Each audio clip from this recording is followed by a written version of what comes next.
Las cosas que necesito en la vida ya están aquí. Las cosas que necesito en la vida ya están aquí.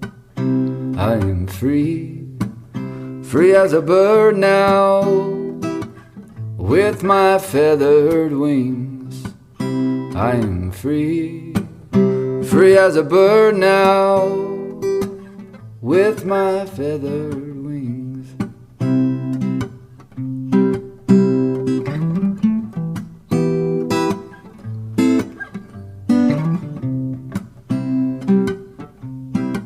Hey everyone, welcome to the Camino Cafe. I am so happy that you're here with us today, whether you are watching us on our YouTube channel or you are listening to us on our podcast. And you know, for me, this is all about providing a platform for pilgrims to be able to share their stories, to help all the pilgrims that have walked before to relive what it's like to be walking a Camino. And this is especially for the people out there who are considering walking. I hope that when you hear the stories of the pilgrims that I'm interviewing, that you will be inspired to make the reservations for that walk as soon as it's safe and the world is ready for us to do so. So thank you for watching or listening. And I hope that if you like what I'm doing here, that you would give us a rating on our podcast or, you know, give a little thumbs up on the YouTube video, because that just inspires the pilgrims that I interview and it inspires me.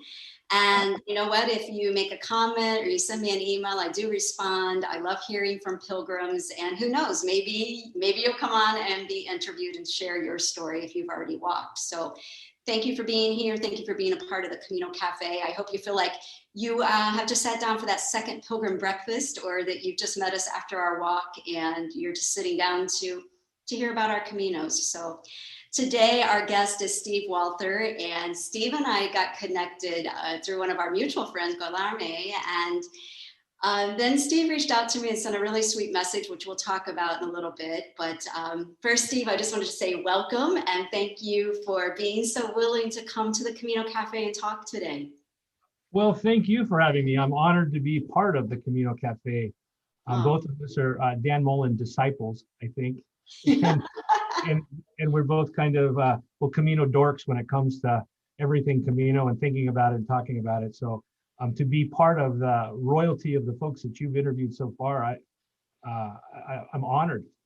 Oh, well, that's how I feel every time I do an interview, right? I feel like I'm not worthy to be doing this. Like, there's some amazing pilgrims out in the world, and I just love learning everyone's stories. So you and I've had a little bit of an advantage because we've talked a little bit over Facebook and we've talked a little bit before this interview started. But I just wonder if you could let viewers and listeners know, you know, where you are in the world right now. I'm here at the world headquarters in Eagle, Idaho. Eagle, Idaho. I've never been to Eagle, Idaho. How far is it from Boise? Oh, 10 miles. We're just, 10 miles. Just west of Boise. Oh, okay. All right. Beautiful area. Beautiful area. It is nice here. You know, it's funny, I get asked all the time, why in the heck do you have to go all the way across the world to go for a walk? And it's, you know, there's a little more to it than that. But no, I like it where I am, as where you are. It's very beautiful. And blessed to be here. Yeah. You know, I did think that when I was living in Salt Lake City at the time that I walked my Camino, and, you know, there's some beautiful hiking there. Yeah. And a lot of people are like, why are you going all the way to Spain to walk? Oh, right. Right. But you know what was missing? The cafes, the people, all the stuff, the magic of the Camino. As great as those trails are out in nature, which you and I've talked about, we share a great love for nature.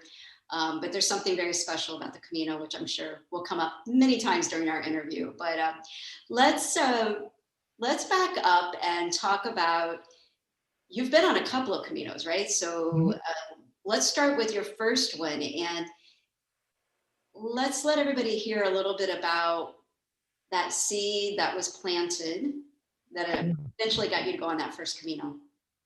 Well, without going too far back, is I lived in Spain in 92, 93, 94, 95, that period in there. And before that, I shared with Lee before, I'd actually read Paulo Coelho's book, when I was in college, but I didn't really realize that it was a real place and a real thing.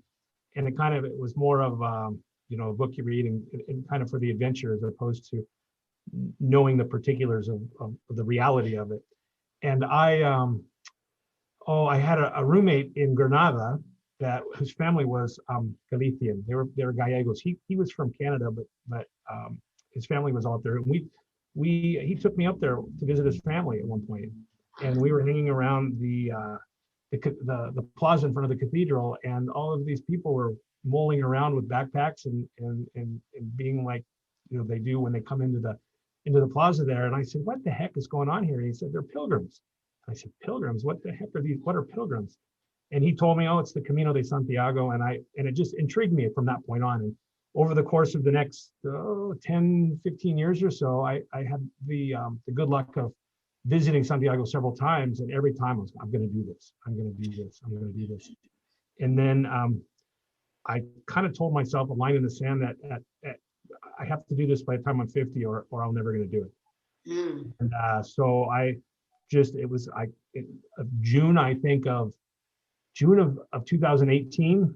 My wife is from Spain. We didn't mention that. I ended up, when I lived there, I married Maria Eugenia, and she's from Jerez in the south. And we met in Granada, got married in Spain, and moved back. And she was visiting her family, so I had a little bit of leverage. I said, "Hey, when you get back, can I go on a Camino?"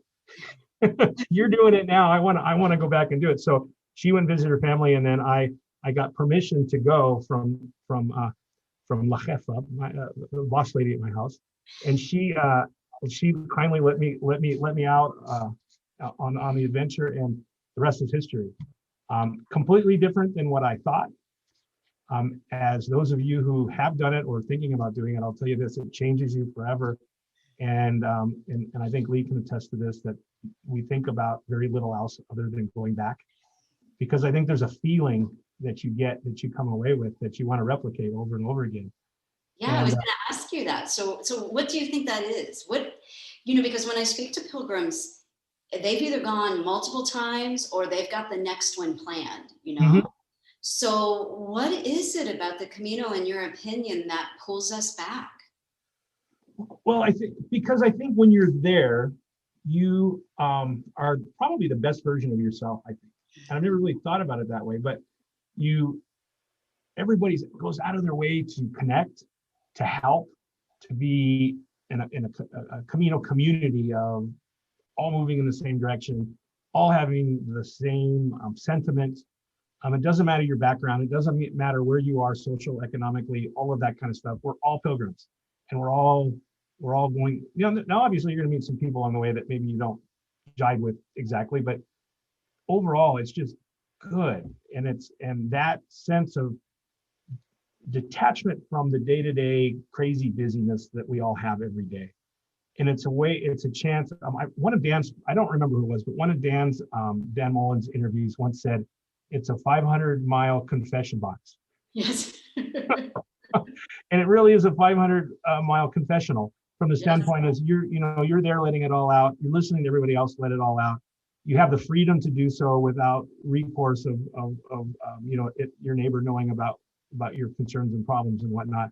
But more importantly is you have time to really focus on what you have rather than what you don't have, like we were talking about before the call. And I think it's being taken out of the day-to-day and put into a situation where you're forced to focus on yourself, on your family, on everything is magical. And we want to get back to that.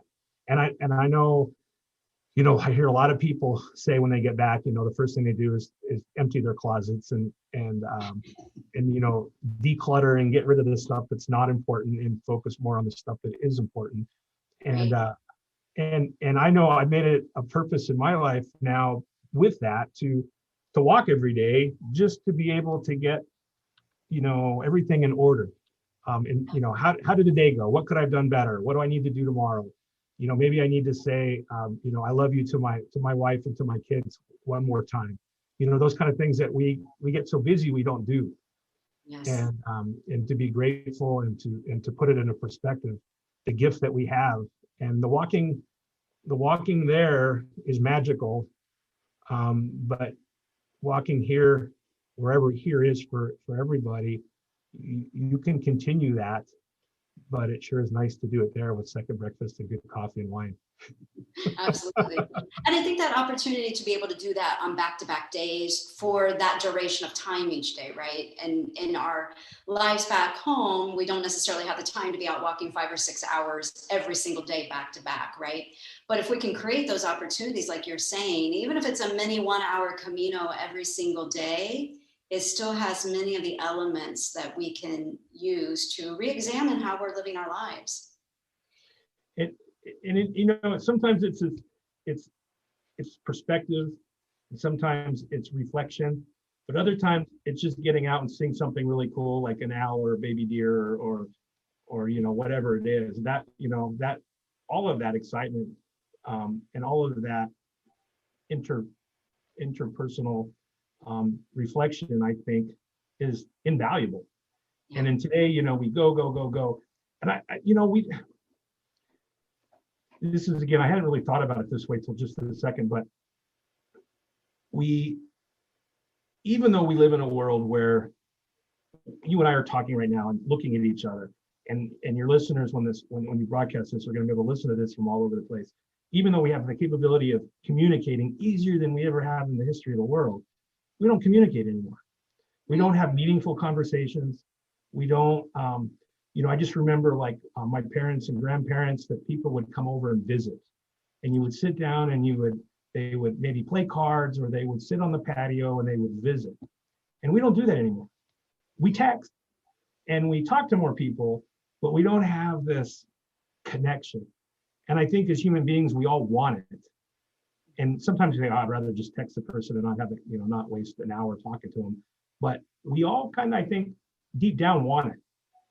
Mm-hmm. And all of the technology that we have, that part of life is a thing of the past, and the Camino gets us back to it, because you really have meaningful conversations every day. Oh, you're absolutely right. You really have brought thank you for bringing some memories to my mind of being at my grandparents.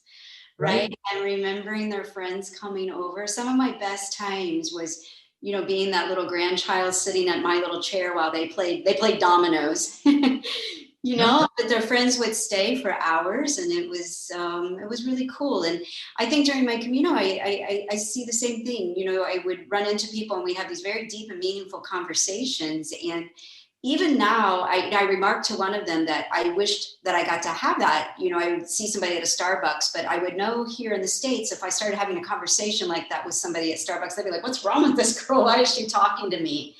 But on the Camino, it felt like the most natural thing in the world. Mm-hmm. And it didn't feel, well, first off, it was okay to come out of your shell to talk to people, because sometimes here we're like, well, I don't want them to think I'm a weirdo or something. And with me, that obviously is a risk I take every time I talk. but also I think the format, the platform from which to do it, because everybody's walking around wanting to talk to somebody, whether it be, hey, you never believe what just happened, or once you get to know them a little bit better. And when I say get to know them a little bit better, sometimes that's 20 minutes on the walk. That you're okay to unload, what's something that's going on. The first time I walked, I was having kind of a transition at work kind of thing. And I really wanted to outline what I needed to do. Mm-hmm. And I ran the predicament I was in, I ran by 20 different people when I was there. They didn't know anything about what I do, didn't know anything about the details, but hey, with this situation, what do you think? And I got real frank answers that weren't filled with platitudes and me hearing what they think I wanted to hear. And but also, you meet and talk to people that you would never meet in ordinary work in your daily life. Mm-hmm. I met a guy from I'm talking without answering your questions you had, so bear with me if we get off the rails here a little bit. I love what you're talking about. And that's the thing about Camino conversations, right? Is we go exactly where we need to go. The first Camino I did, I met this guy. He was probably in his late 50s, from Brazil, spoke Portuguese, Spanish, and English. And he was the most interesting man. His family owned movie theaters in Brazil. And he was very into, he's very religious, and he was very into your signs and all that kind of stuff too, and the saints and all of these different kind of and so where we go, we'd see something, go, oh, that's Saint so and so, it's Saint so and so with this and this, and I learned so much about stuff that I wouldn't have even thought of before. And why is that saint important? And he'd tell you, this saint did this and this, and we pray this way because of this, and so he was kind of like the spiritual guide for a while when we were walking, but he was just a happy-go-lucky Brazilian guy that we met along the way. And one of the neatest things happened on that first Camino. We go into the cathedral, and then we go to the mass, and we went to the later one, the Camino Mass. And first off, the funny thing, when for whatever reason, when you sign the book, and then they say, we have this many pilgrims come from Canada, and this many come from America, and this many come, and they went through all the countries, and then they got to one, and they said, and we had one Camino from Idaho. And I don't know how they confuse Idaho with America, but it was like all these countries, and they said, and one came in from Idaho.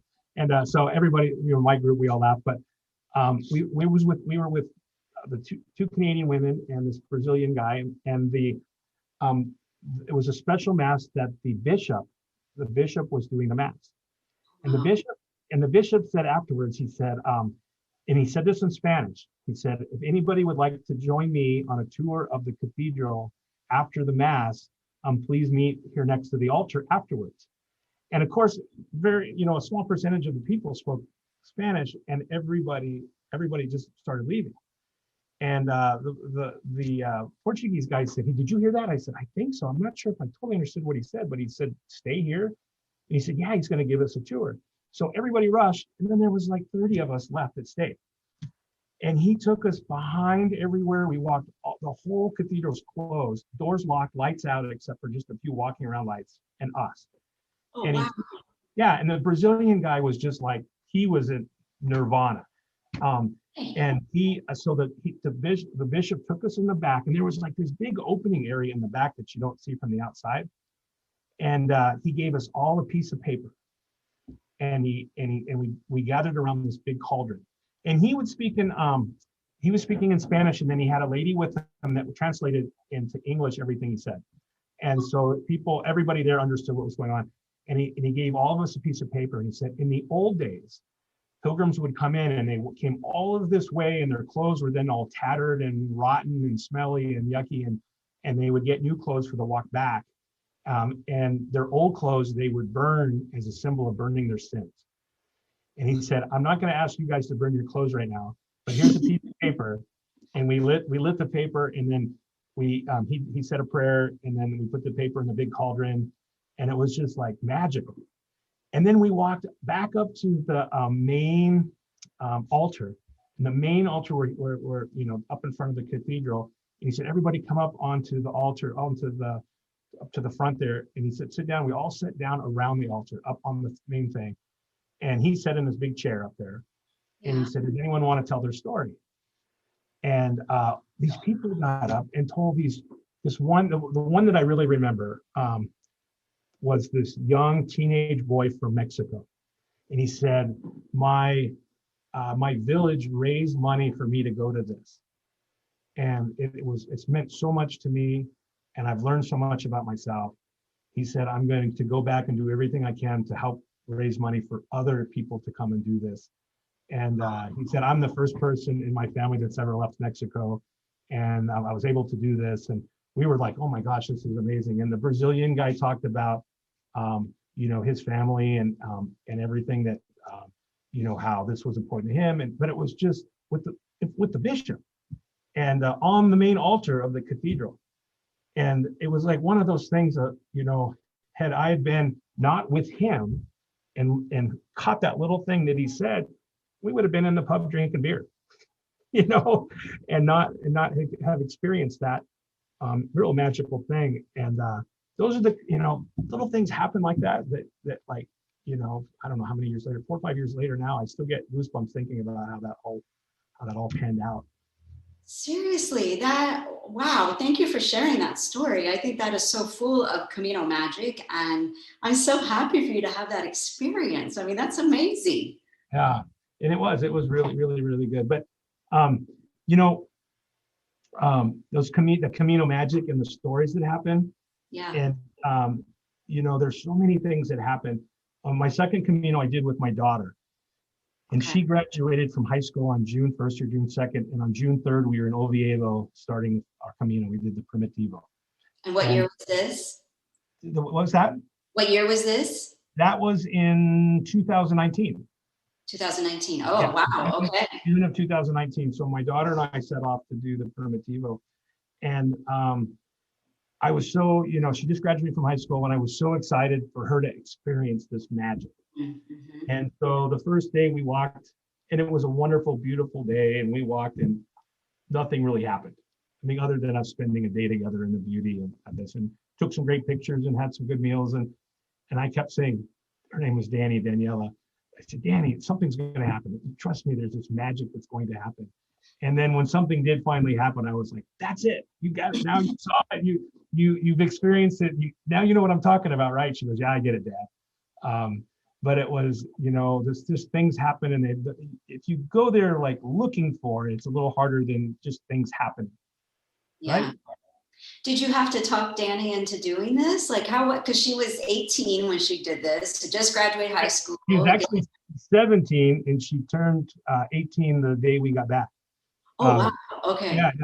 But she'd been to Spain many times. Like I said, my wife's from Spain. It wasn't her first time in Spain. She'd probably been in Spain probably 6, 7, 8 times before that. But she's very much in shape.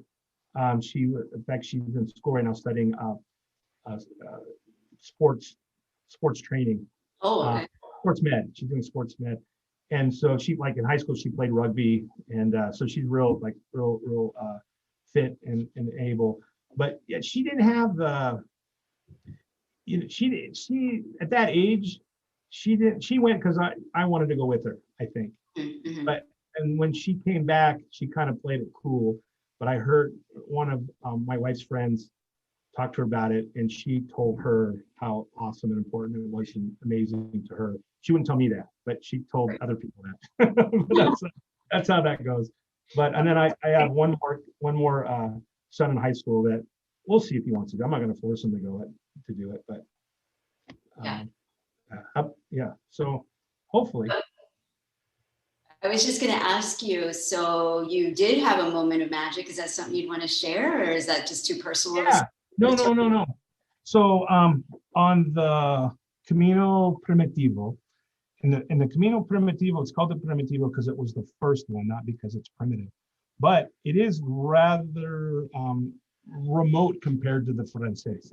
It's you really are out there, and the towns are smaller, and there's not necessarily, you don't see nearly as many pilgrims. Eventually you come into the French way, but the first 200-300 miles, you're going over these mountains in very, very rural areas and settings. So there's one place you go over this mountain. It's called Puerto del Paso. I think it's about 3,700 to 4,000 feet. You go way up, and we were there. It was pouring rain, 40, 50 mile an hour winds, and we were the wind was coming through us. All the pictures we have are like rain jackets are going one way. We're kind of going into the wind, and we were coming up towards the top, and we met this other we met a Spanish man and a woman, and this one outcropping we were kind of holding on, taking our pictures, and they took our picture, we took their picture, and we he was from the same town my wife was from, Jerez de la Frontera. So I asked, hey, you wouldn't happen to know, or no, we don't, it's one of those things, but just in case I asked. And so we visited a little bit more, and then we headed up towards the top. And as we're getting right up to the top, they have a place to get out of the weather. It's called un refugio, a refuge. And it's a little cement dome that you can, if it's snowing or raining or windy too much, you can go in there to get out of the elements. And so we went in there we're walking up towards to go into it to take a little break. And Jose said, would you like some coffee? And I said, Jose, I said, you have coffee in your backpack? You carried coffee all the way up the hill? And he said, in Spanish, he said, basically, no, silly. He said, there's a road that goes right by the top and my wife's bringing it up. She's bringing it up in a car. His wife was following them along the way. And so his wife met us there, and she was this little ball of energy. She was this really, really short lady that was about as tall as she was round, and she had this coffee and she had some liqueur she put in it. So Jose, this other woman, a friend of theirs, and his wife and my daughter and I were sitting in there drinking coffee with liqueur in it, and she went to the same high school as my wife, but different years. And so we're talking about, and where we got married was just a few blocks from where they lived, and wow, a real kind of small world. And we were talking about, this is my daughter, and this, we're doing this, and we were visiting, and she said, have you ever heard of Manitas de Mocho? And have you heard of Manitas de Mocho? No. So, and I said, no, I've never heard of Manitas de Mocho or Mocho or anything about it. And she said, well, there's a pilgrim who many, many years ago started hiking the Camino, and he just loved it. He loved the children that he met in the little villages, and he was a Spanish guy. Yeah. And I've seen pictures of him now. He was a big guy with the big beard. He looked like an old-time pilgrim. And Mocho's still alive, but as far as I know. But he was this pilgrim that went around, and he just loved everything about the humanity and the giving and the caring of pilgrims. And he worked in a toy factory. And I think I'm not sure. I think Valencia area or somewhere over there. And he would give kids and people that showed exemplary pilgrim humanity, he would give a little hand. I have one over here. So I'll grab it. It's a little yellow hand. Yeah, I've seen that on Facebook, but I didn't know who that was attributed to. So he would give it, and if you got one, like everyone would, like after he did this for many, many, many years, and it was like, oh my gosh, you got one from Mocho. Mocho gave you one of these. Manitas means little hand. Okay. So Manitas de Mocho. And so Mocho, and then pretty soon, like people would say that knew him, say, I would like to buy these from you to give out to people as well. And he said, no, but if you give me money, I'll donate it to children's charities and to charities and different things. And so now he sells these, not sells them, but gives them in exchange for donations and different things. And so people hand these out to people. And I was like, oh my gosh, that's a wonderful story. Yeah. And she said, yes, so you can't buy these. You can only you have to be gifted these by somebody who thinks that you're a good example of a pilgrim and on the right path. And she like put her hand out to put her hand like this in mine, and there was one in my hand. Oh wow. And I was like just goosebumps all over me. And I turned to my daughter and I said, Danny, this is it. This is what I'm waiting. This is what we've been waiting for. This is one of those moments that is just like the magical thing that can happen. And so it was funny. We drank some of this liqueur and coffee, and then some other people, I think they were German or Dutch or something, came in, and they spoke English but no Spanish. And she said, "Can you translate the story I just told you into English for these people?" I said, "All right." So I told them the whole story, and they were like, "Oh, that's really interesting." And then she gave them one too, which kind of cheapened it for me a little bit because I thought it was special. No, I'm just kidding. But she was just the nicest lady. And then we left and never saw them again. And we hiked down it's like you're at the pinnacle of this big pass, and you go down the other side, and then the next day we hike some more, and we go into a cafe, and there's a elderly lady working behind the counter at the cafe. We're having our second breakfast. Yeah. And Danny says, "Dad, look, she has a Manitas de Mocho. She had a necklace with it on her necklace." And I said to her in Spanish, I said, "Oh, how beautiful, a Manitas de Mocho." And she said, "What?" And I said, "A Manitas de Mocho." She basically, "What are you talking about?" I said, "Oh, your necklace."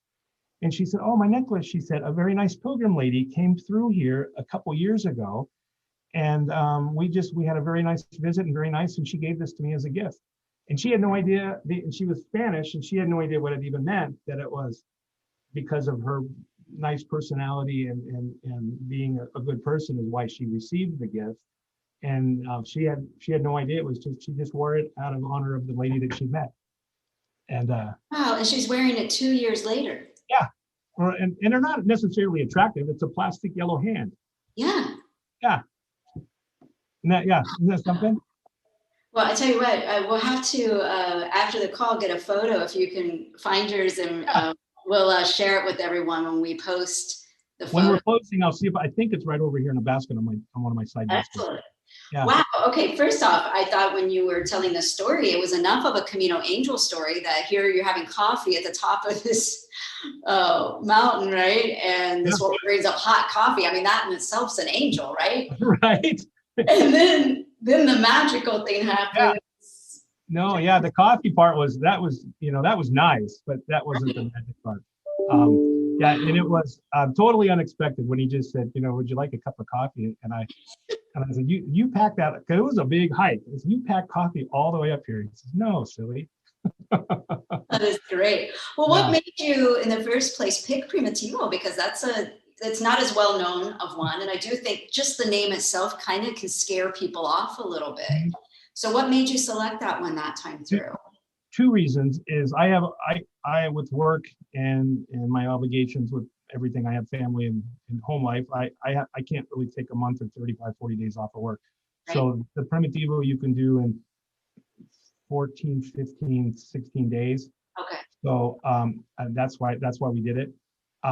And the other part of it is, I haven't done the whole Frances. I did part of it, and then I've done from Santiago to Finisterre.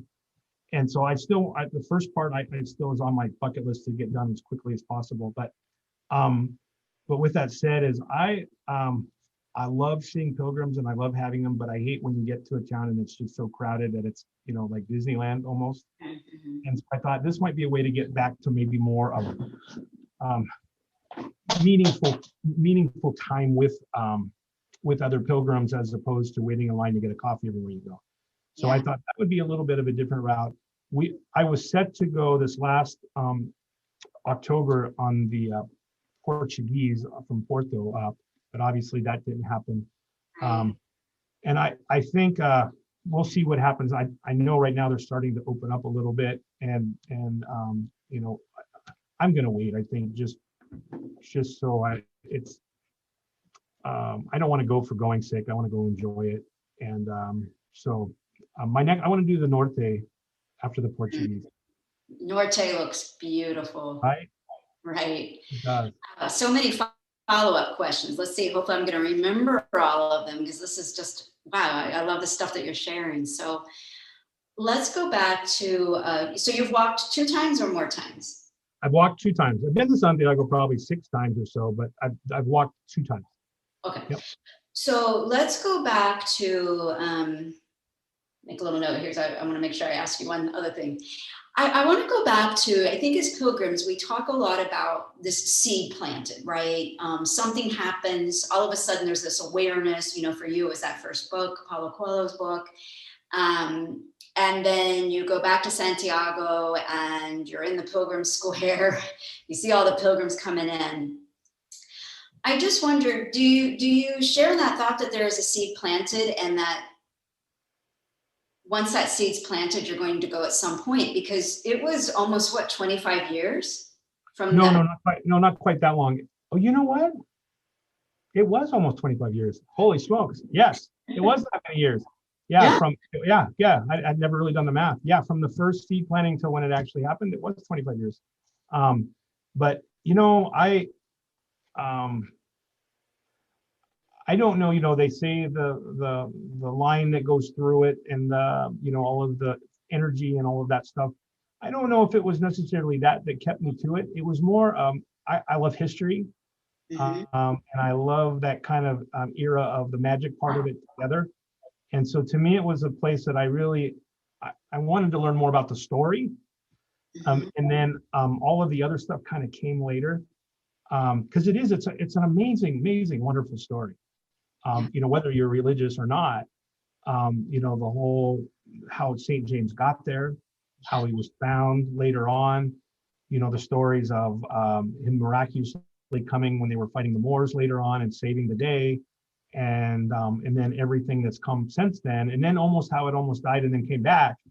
The fact that all of the people that have walked it for however many years. St. Francis walked it. I mean, the people that have been there and done it back in the day, that's pretty powerful. And I think a lot when I'm walking, I think about, you're walking in the footsteps of people that, back in the day, they would walk there, then they had to walk back. Right? Can you imagine? And there were no cafes. Yeah, they didn't have Gore-Tex, and they didn't have ATM machines, and they didn't have, all of that stuff that really, as hard as it can be with blisters and the things that you endure in the days and everything, we have it pretty easy. In the grand scheme of things, but taking into account the suffering and the perseverance that people have done for so many years to do this, and to be able to walk in their footsteps, to me that's back to your seed question, is I think that my seed has grown into that respect, but it was first planted by the mystery part of it. And then, I really didn't learn about the whole, the stone ship and the stone boat and that whole thing until later. Yeah. When I was planning for my first one, I drive my wife crazy. As Dan Mullins puts it, I'm sort of a spreadsheet pilgrim, and I do a lot of research on where I'm going to go and the history and all that stuff about it. I don't want to, I always feel like I'm going to walk by something and not notice, so I want to think about it. Sometimes that's good. So, yeah, well, you mentioned something that kind of plays into my next question. So that first time, almost 25 years before you walked into the square as an official pilgrim, how would you compare and contrast? When you saw those first pilgrims 25 years ago, I don't know, was there Gore-Tex? Do the pilgrims look different? Like when you look back and you think about when you're standing with your friend whose family's from Galicia, right? And you're seeing these, you said they just look like backpackers, right? Yeah. So Yeah. you put this image in my mind that they looked different than maybe a lot of pilgrims today with, I don't know. Am I reading that right? Yeah, man, you have to look at it from the context too, is I didn't know what they had just accomplished. And I didn't realize, when people come in there, they've been walking a long time, and they're typically, maybe perhaps thinner than before, maybe a little more ragged than when they started. The men have bigger beards than when they started, maybe. And the women probably don't have makeup and aren't done up at all. Because that's not what it's about. So I think, it is a little bit of a haggard group when you see them there. And so that it wasn't the typical, back in the 80s and early 90s and maybe even the 70s, it was a big thing, like after high school or after college, to go backpacking in Europe, which is basically you went from hostel to hostel, but you weren't really backpacking anywhere. You were getting on a train and going to the next town. The backpack just kept all your stuff in it until you got to your next. And so that was having lived in Europe for several years, another, southern Spain, that was the norm, was to see college, high school age kids backpacking, which they weren't really backpacking. They were going from, moving their stuff around. But so that was a different perspective and a different look from that point of view, I suspect. Does that make sense? Yeah, it totally makes sense. So how did it feel differently for you when, you're coming through the tunnel? I'm imagining you're hearing the bagpiper that plays there, one of them. And that first moment when you stepped into the square, you've seen the cathedral before many times, but now you're standing before it as an official pilgrim. It was a giant, I get it. That aha moment where I get it now. As when you come in and you're sitting, everyone's, laying around, sitting around the edges and just soaking it all in. You can't describe that to somebody unless you have done it and you know it. And that sense of accomplishment that you can see on everybody's face is magical in of itself. And then also that happy, sad duality of it's over. Now, obviously, they say that it's really the end is the beginning, and we hear all those things about. Then you take that back, which the fact that you and I are sitting here talking about it proves that point a little bit, but it's happy and sad. It's really, not only have you met, I mean, have you done one or two? I've just done one. Okay, but how many like lifelong friends did you meet for a day? Like, you know, Can't even tell you. You met people that I have lots of friends on Facebook, and that we text back and forth and do things that I met them 2-3 days tops. We visited, and now we have that connection, that we share that feeling that when you do come in, that duality of happy and sad, and also accomplishment, and almost like a cleansing of your soul, so to speak, right? Yeah. You get almost like you've burned all your clothes in a cauldron. Like you've kind of opened up, and you have a different perspective, and you either, I think you can go back being able to appreciate what you have and be able to go back and be a better person. But also I think it gives you a different perspective to see the good in other people. I know, like we all, I know I'm as guilty as this as anybody. You look at somebody, or you see somebody, and you naturally have an instinctive sense of your reality of what they are. Yes. And you can't help it. We all have that programmed into us, that you see somebody. And I will say that everybody has a story, and everybody has a unique story that you can learn from, that can help you.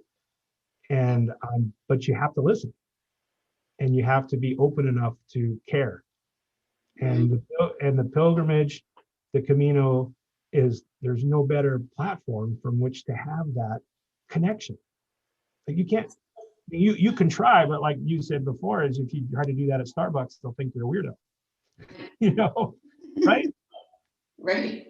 Right. I think that connection continues, far after. And, the next thing I wanted to bring up, I think really illustrates how you and I met, right? And, I just wanted to, if it's okay with you, I wanted to share a little bit about a message that you sent to me. Because one of the things that's really touched me over this last year is that, I too had pilgrimages planned for 2020. And like everybody else, that's many people probably watching or listening to us today, they also had trips that have been delayed. And, but I feel like my Camino family has grown this year, this past, 15, 16 months now, yet I haven't stepped a foot in Spain. I haven't taken one step on the Camino during this time, but my Camino family continues to grow. And that connection is so strong in this community.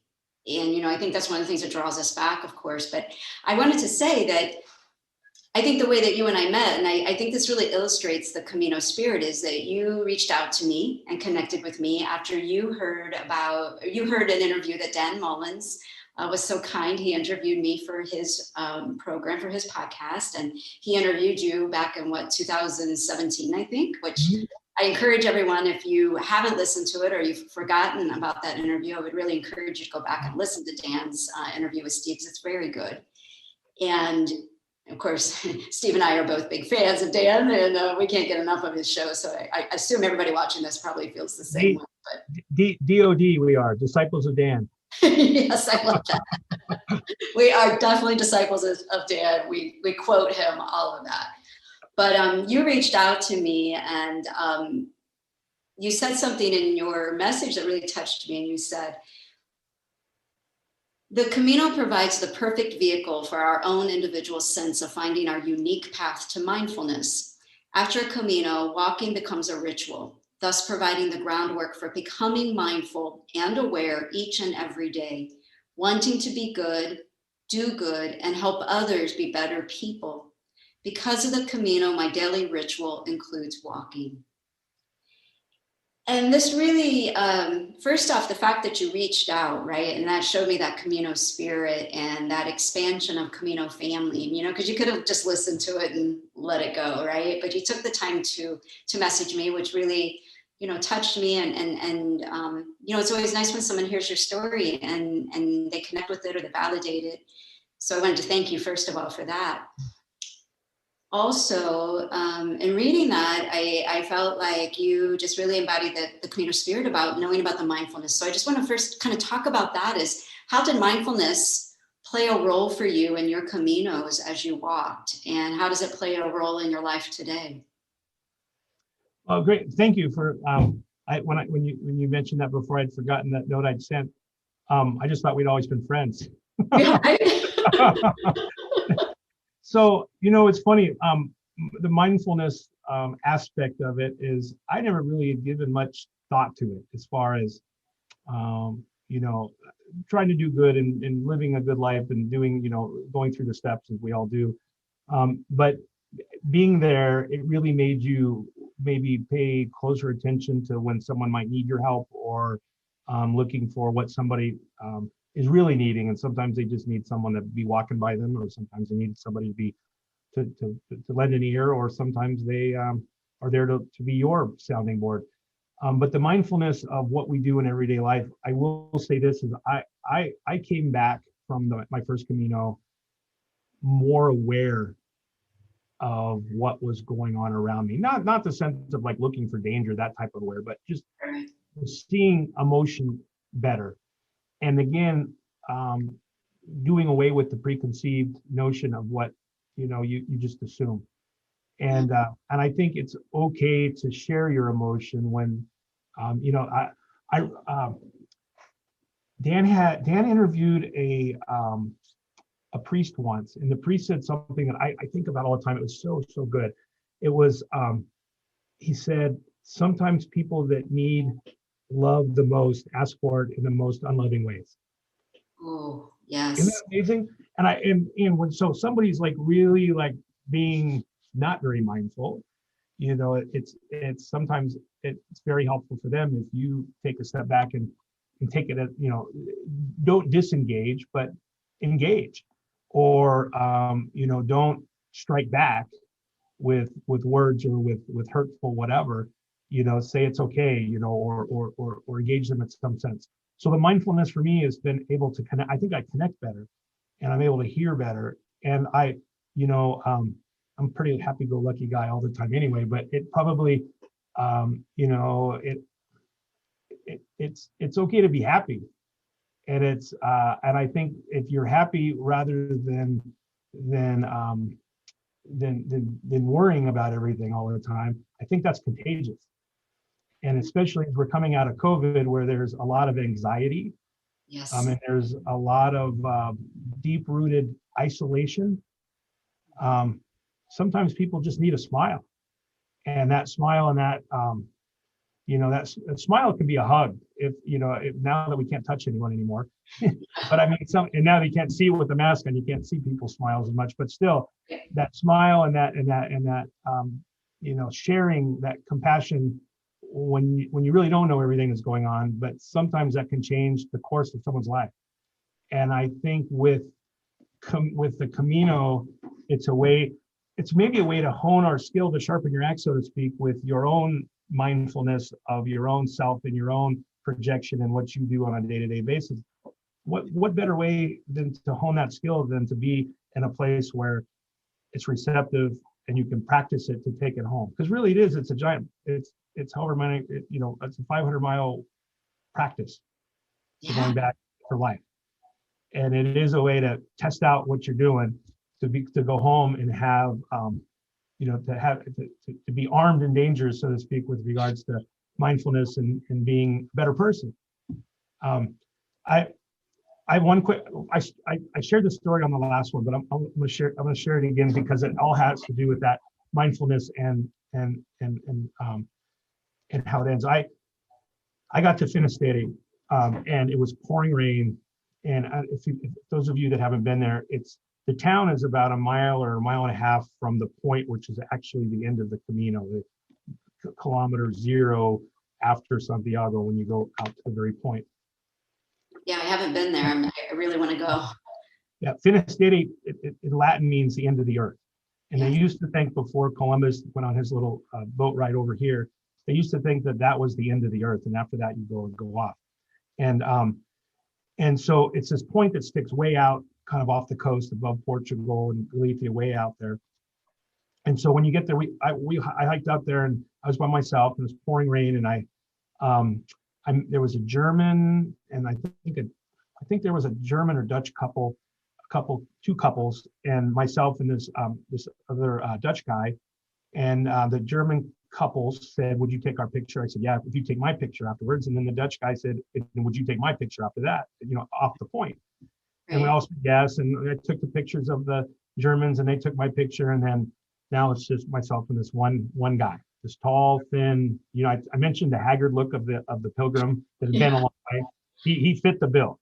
Okay. And he said there's like a telephone or an antenna tower that's out on the point. It's this metal erector set looking tower that stands up there. And there's a bunch of shoes and backpacks and mementos tied to it and set up all around it. And I introduced myself. I'm Steve, and his name was Peter. And Peter said, "Hey, when you take my picture, I'm going to climb up on that tower. I'm going to tie a pair of shoes. I'm going to tie this backpack up there." I said, "All right." He said, "Well, what's going on?" And he said, "Well, I just finished." And I said, "Well, we all kind of just finished. This is the end." I was like, it's like, no, duh, we all finished. And this was in October. This was towards the end of October. And he said, "No, I started in June." I said, "What?" And he said, "I started in June in Amsterdam." He says, "I just got here." And I How go, many miles is that? This is June. It's how many miles was it? I want to say I wrote it down. Let me see. I can't remember. It's a long ways. It's a long ways. And it's 1,950 miles, I think. And I was like, "Oh my gosh." I said, "Give me a hug." And so this pre-COVID, we could hug and touch back then. Yeah. And so we gave each other a big hug, and I was like, "Oh my gosh, that's amazing." And so he climbed up there. I took this picture, and I said, "June till October, that is amazing." I said, "Tell me what you learned." And he said, he kind of turned around and he looked at me and he says, "Steve," he said, "I left Amsterdam with a lot of questions." He says, "I'm now a better man, and I'm going to go home and make everybody around me better people." And I go, "Give me another hug." And it was like, we're both like, dang, you're crying, standing on this rock, these two grown men out there, on the rock with that. But I will say this, that mindfulness right there, that, he did that. And his first thought was, "I'm going to go home and make people around me better people." And I just, that right there, that's what it's all about right there. How can we do better? How can we be better people? Yes. Right. I mean, how remarkable that he's walked that far. And those are the first words that he says, that he just wants really to be a better person and, help other people to be better. I mean, no better way to pay it forward than to just be better yourself. Yeah. And he was, he was just, what an amazing man he was. And I would guess, having from June until October, he probably was a much better man. I mean, talk about a 1,900-mile confession box. Confessional. He probably, I mean, that guy probably could punch his ticket to heaven tomorrow, right? No kidding. No kidding. Right. Yeah. Wow. Okay. So if somebody's watching this and, the seed's been planted for them, we think, or they think, and, what would you say to them? Why should they go? Why would you tell someone to walk? If you had to narrow it down to maybe 3 reasons, what are the 3 reasons that you would encourage them to walk? Well, first off, and this is maybe something that you don't think about, and you don't realize that you're in a rut. And I think when I went, I had some things I was dealing with, trying to figure out what to do, but it is a way to the awakening of your mindfulness that otherwise that you maybe didn't even know that was in you. And I think we all become better people. I mean, the fact that you're walking every day 15 to 25 miles, that's not something very many people do in their lifetime. And here we do it every day. and the things that you see add to that. I mean, whether it be something special, whether it be a beautiful sunrise, a beautiful sunset, whether it be a family with a kid in a backpack doing a hike, on their back, the stuff that you just think like, my gosh, they're in this, and they're doing it, and they're succeeding, and they're getting better and stronger every day, and that getting better. And I also think, like, when you're getting ready to go, and maybe if you're doing it right, you should be practicing walking beforehand and getting your steps in and wearing your shoes and all that stuff. But assuming you did all that, you still, that first day, even though you're in good shape when you first start, your knees are a little wobbly because you're just setting out. You don't know what's going to be like. But I think mentally we're that way too. And as we go through the Camino, not only do our legs get stronger, our backs get stronger, we get a little tan, we get a nice tan, and we look at our best when we arrive, other than once we take a good shower. Yeah. But I think most importantly is our inner self is growing along the way too.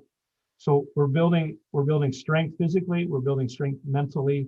And if anyone asks me about that, is I think you don't know what you don't know about yourself. And if you ever want to really dive in to know all that you can about yourself, and to learn how you can be better and be better to those around you, and basically, I think, be happy. Because I don't think very many, you don't talk to very many pilgrims that come back and they're not happier. Yeah. Right. And I don't know if it's because they're a part of something, because it is something special and something that is binding. Like you and I can have these conversations. We both understand, what, your magical takeaway has led you to host this wonderful show. And my, I listen to podcasts when I walk. So I walk every day now, and it's kind of my close out the day kind of thing.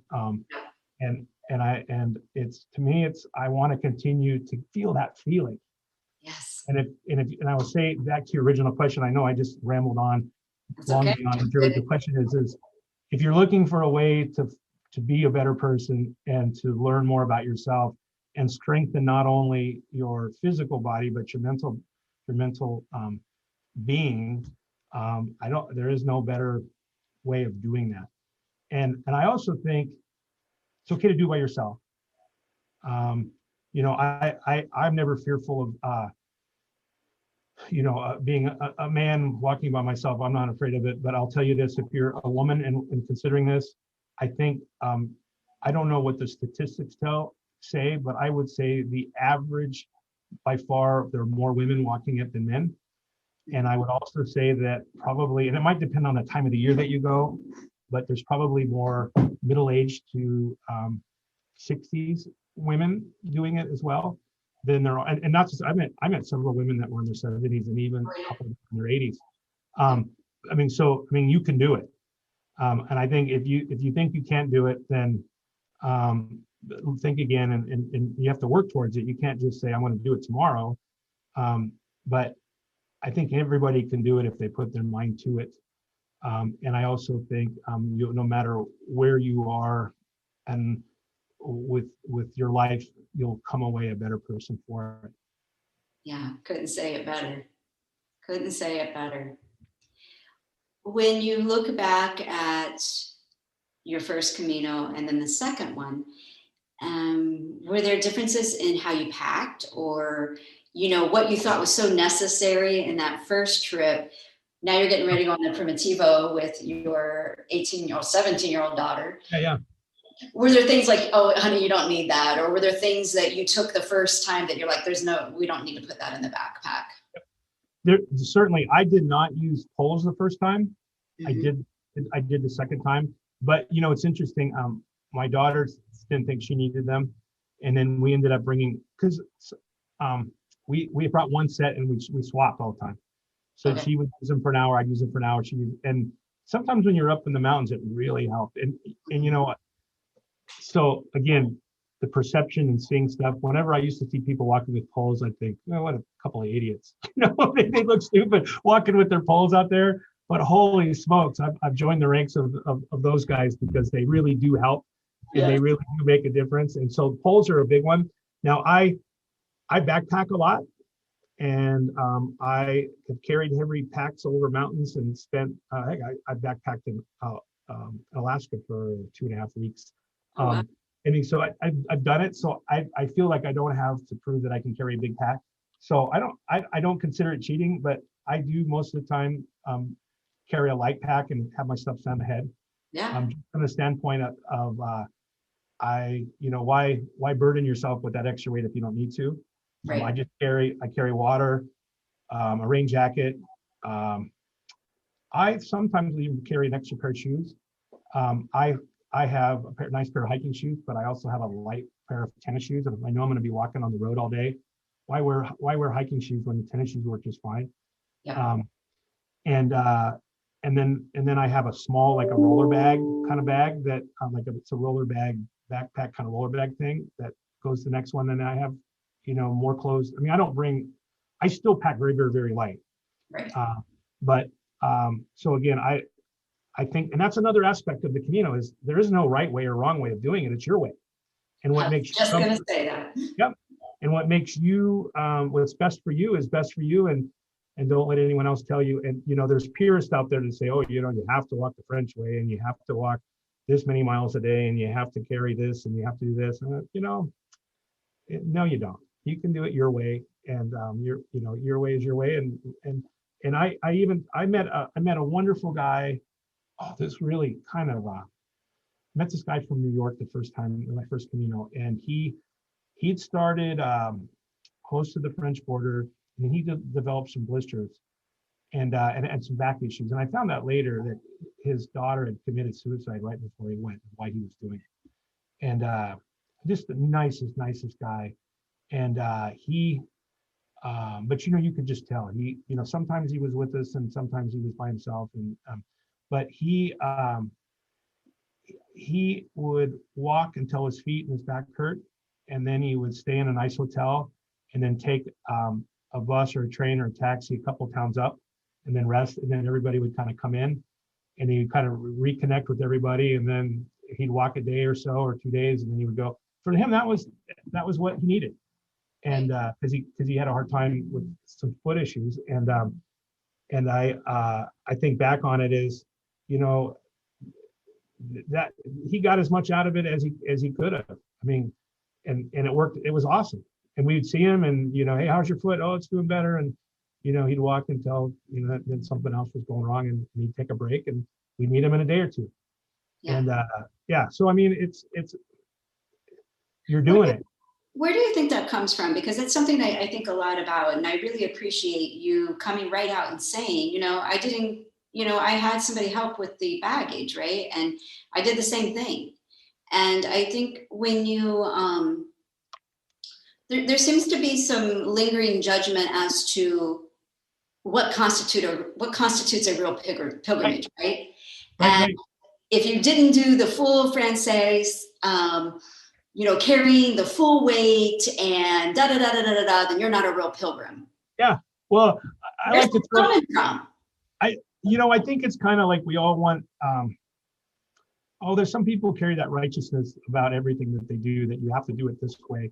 But I had somebody tell me that one time, and I said, so the right way to be a pilgrim, you have to do it. I said, well, then you're walking back home, right?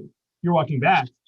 If you're doing it the right way, the way it was intended to, you don't fly home from Santiago. You walk back to where you started, right? Oh, yeah. And the other thing too, if you really want to be a purist, then maybe you should be wearing sandals made out of sheepskin and some burlap sacks around you when you're walking too, because really that is probably more traditional way. And then sleeping, not even in albergue, traditional probably be sleeping out under the ground somewhere. So I mean, you can take that as far as you want. I mean, it's the same thing with skiing or with jogging or with anything you do. There's people that say it has to be done a certain way, and I think that's just human nature a little bit. But again, in the true sense of being a pilgrim and being accepting of everybody is there shouldn't be any judgment because you're doing it. You're doing something. You're not thinking about doing something. There's a lot of people out there that are always thinking about doing something, and then there are those that do it. Right. so I don't have a problem with that. I think, and again, I probably maybe I have that feeling because I'm not doing it the traditional way, so that's the way I feel about it. But I I have it with work and family. I can't do 35 days a pop. Um, the second I have a free time, my bucket list, the one that I really want to do, I want to do the Plata from the south. And that one I think takes probably 45 days. And that's one I really want to do because I can leave from where my in-laws and all live. I could just walk right out the door. We all have our own way of doing it, and make of it as you will. Yeah, no, I'm so glad you're bringing some of these things up because I think, not everybody can afford or take the time off or have maybe the emotional or physical strength at a certain period of time. And I think as pilgrims, we've really got to examine the judgment that maybe we're forming about someone. I mean, how many times, like, your one story earlier, I think when we were talking, not knowing that you had met someone that couldn't see.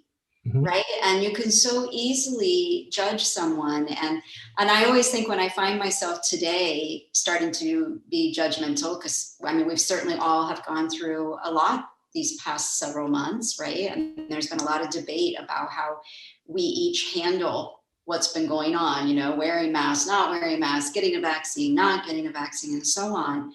That when we start seeing that judgment creeping in, it's kind of like, need to walk a few more miles, right? Maybe to get back to that place where we realize we don't know everybody's stories, right? And when we meet, a pilgrim's probably going to share with you. They might share with you eventually, but when we first meet them, those first few seconds, or probably maybe where the judgment forms more is when we just pass somebody, right? Mm-hmm. Or we see them at a cafe or whatever, and we form this opinion.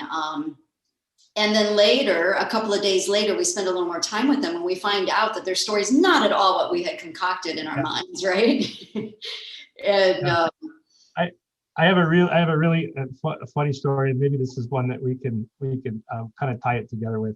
Yeah. Is from the judgment perspective, and then also a funny anecdote to bring it all home here is my daughter and I were walking, and it was, I don't even remember where, but I just remember being a long, gradual uphill. We were walking up and up and up.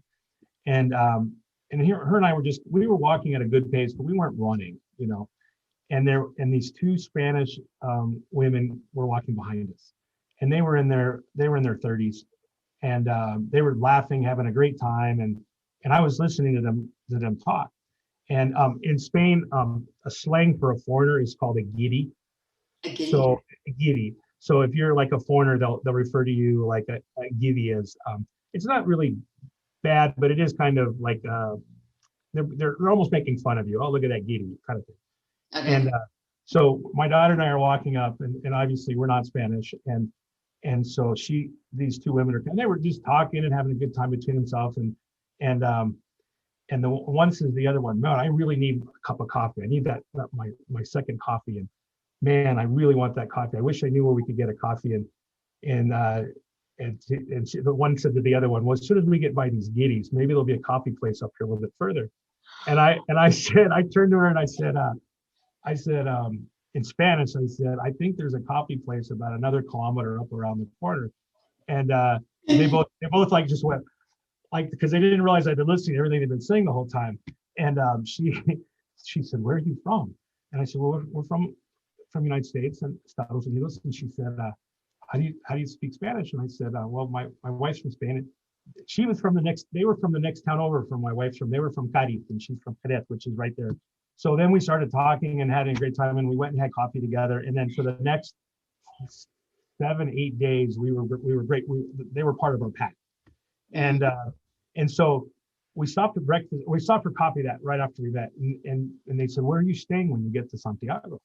And I said, "Well, I'm not sure yet, but probably I normally stay at this place, close to the cathedral. There's a hotel I usually stay in." And she said, "Well, it was Bea and Laura." She said, "Laura and I," she said, we have a spa resort, and we're gonna get massages, we're gonna get pedicures, manicures, steam baths, and it's just gonna be amazing." And she just like every day we'd see her in the morning, and she'd say, "Where are you staying when you get to Santiago?" I'd say, "All right, enough about your spa already, you know." Right. 6 or 7 days, all day long. She'd say, you know, they'd be saying, you know, 3 more days to the spa. It's going to be wonderful. We're going to do this and this, and we're just going to lounge around for a day, and it's going to be wonderful. So as we come into Santiago, we meet. We all come into the square together. Still, the pictures I have from there, I can still feel the emotion when you go back and look at the pictures and how wonderful it is. And it was early afternoon, and we agreed to to go to their it was called San Francisco Spa and Resort Retreat or something. Okay. And we were going to go to our little, you know, Alfonso II little hole in the wall hotel, 1-star hotel. And and we agreed that we'd meet for dinner at 9 o'clock. It's some place that you do there. 9 o'clock was typical time to meet for dinner. And so we were all texting each other the place we were going to meet and everything. And so we all went our separate ways. And they got in a cab to go to their San Francisco Spa and Retreat place. And we walked to where we were going. And then about 8:30, we get a text that says, "We're going to be late. We'll be there. We'll meet. Go where you're going to go and tell us we're going to be late." So we said, "All right." So the rest of the group, we all went and we're eating. And then here they show up. And they said, "You're not going to believe what happened. The taxi driver took us to this place, and it was a dump. It was terrible. And it was awful. And there was no spa or no anything." We went in and we said, "This is the San Francisco spa. And this is the San Francisco, but it's not a spa." And the guy at the hotel says, "I don't think there is a spa in town here, anything like that." And she said, "We paid for this 2 months ago. We have all of our reservations." And so he handed the guy the reservations, and the guy's looking at it. He goes, "San Francisco Spa Retreat." He goes down. He says, "Señora or señorita," he said, "these reservations are for Santiago, Chile."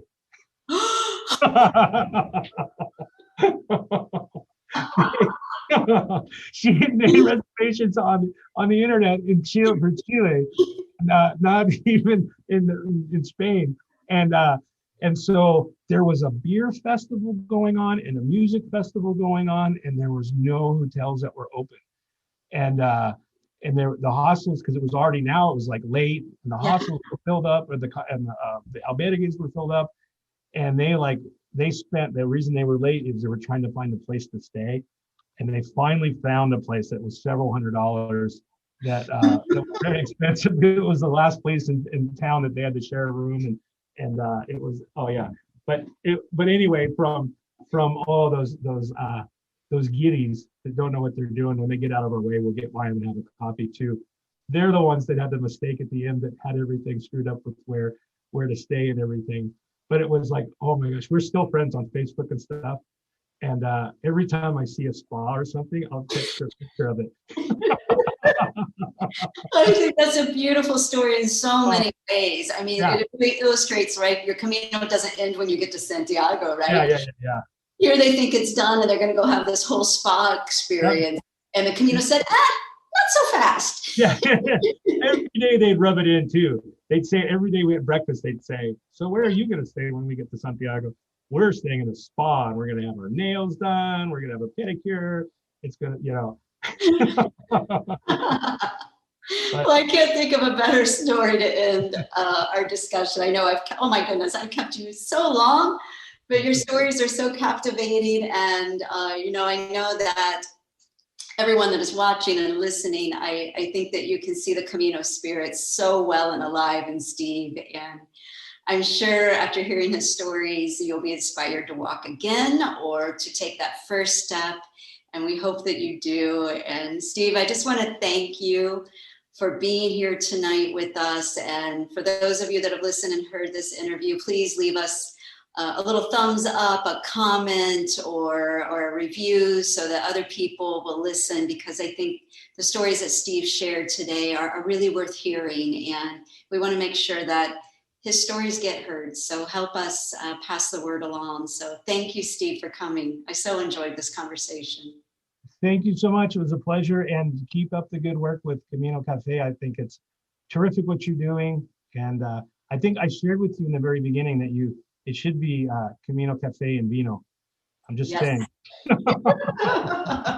I totally agree. We may have to add that to our title. Right. Well, thank you for helping make it what it is, because it wouldn't be anything without the pilgrims that we meet. And I so appreciate our connection, and thank you. And I can't wait to see photos when you take your next one. And oh, we got to get a photo of your marker that you're making. We'll add that to our post. But I can't wait to see photos from your next Camino. Hopefully we'll meet there maybe someday walking together. So thank you so much. And thank you everyone for tuning in. We really appreciate it. Buen Camino. Las cosas que necesito en la vida ya están aquí. Las cosas que necesito en la vida ya están aquí. I am free, free as a bird now, with my feathered wings. I am free, free as a bird now, with my feathered